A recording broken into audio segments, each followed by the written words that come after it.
I just saw Justice League. And you know what? I'm going to get straight to the point with this one. It was actually pretty alright. I think I kind of enjoyed it. And I'm pretty shocked by that because I wasn't expecting much going in. There's been a lot of reviews that have been saying, oh, it's not that good. I didn't read really any of those. I just saw like the tweets and then kind of skipped them because I wanted to go in purely fresh. I saw the Rotten Tomatoes score going down and down and down. And yeah, like I said, it's actually alright. It's actually not too bad, and like, I didn't expect that much from it at all. Wasn't a fan of BVS. Didn't really care for Man of Steel either. I thought Wonder Woman was alright. I dug Wonder Woman. I thought it was okay. Apart from the whole Ares stuff, I thought, yeah, it was alright. This is actually pretty good. It's got a nice tone.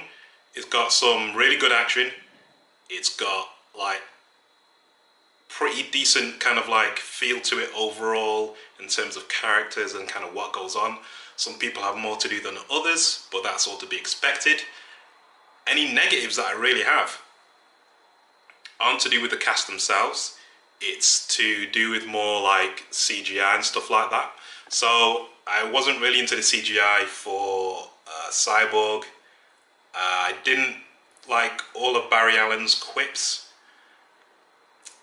But apart from that, I mean, what else? I mean, story-wise, it's a MacGuffin story, you know what I mean? There's a MacGuffin, we have to stop the MacGuffin before it ends the world. Steppenwolf, he's the kind of villain where there's no backstory really. Everything you're told about him, you're told in like the space of like 30 seconds, and you know, he's one note. Oh, he's gonna destroy the world so Darkseid can come. That's pretty much his whole thing, and he tried to do it once before. I forgot to say, spoilers, obviously. I'll put that in the description, spoilers. And he tried to take over the world once before, failed when the Atlanteans, Amazons, and the world of men all combined and fought against them. And actually, when you see the flashback of that event, they actually show you a Green Lantern. But I don't think they're a human, from what I remember. I think they're actually either a creature or an alien.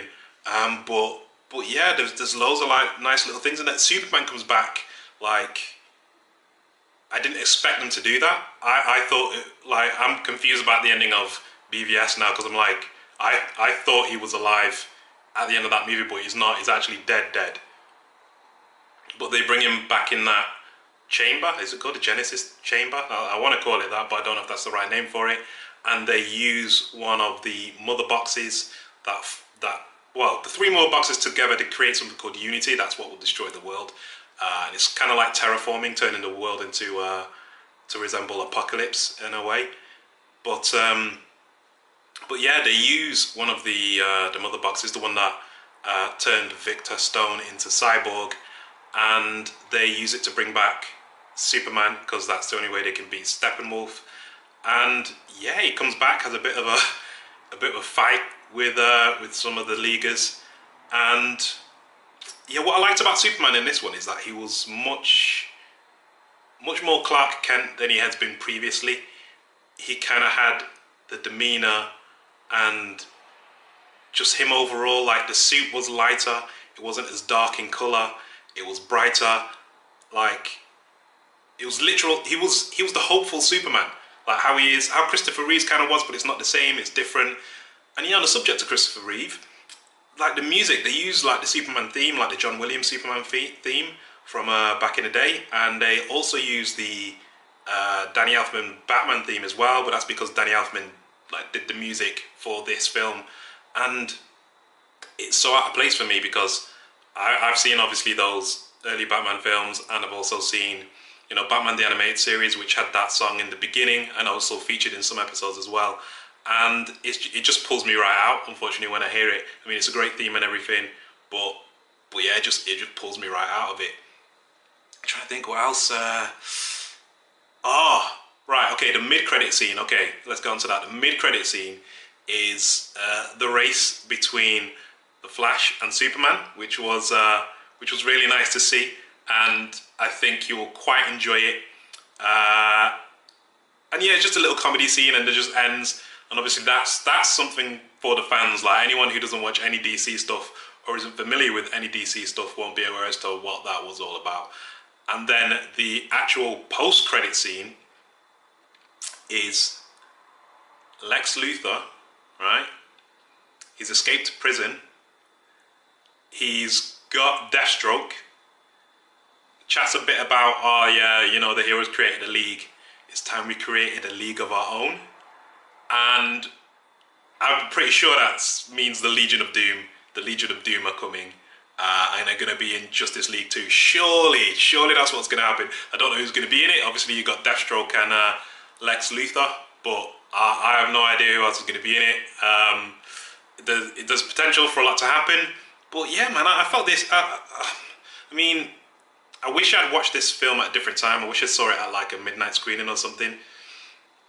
The reason being is because, like, and I don't mean to sound like, you know, an elitist or anything like that, but when I see a film surrounded by normies, it does my head in. It absolutely annoys me. Like, the amount of normies that are around me, I'm just like, please, just shut up. Just like, I don't know. I think this movie will appeal to normies. Normies will love it. Like, I think normies will really, really love it and consider it one of the best superhero movies of all time. Me, however, I do not. I thought it was good. I thought it was quite an improvement. Weak story, really, involving a MacGuffin.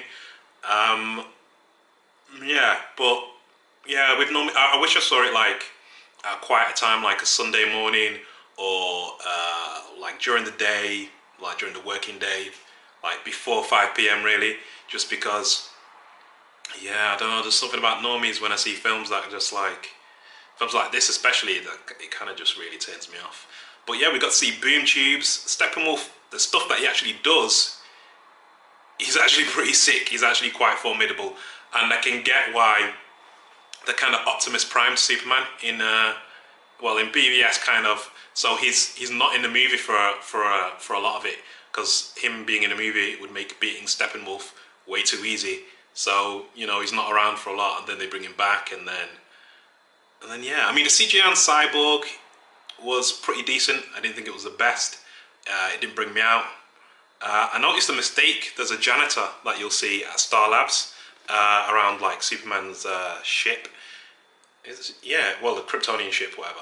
And he has a name badge on him. And if you look at the photo, it's like someone who looks completely different.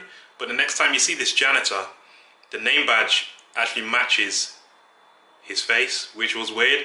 And I noticed one with Wonder Woman where she goes to visit Bruce and she's wearing like these high heel boots.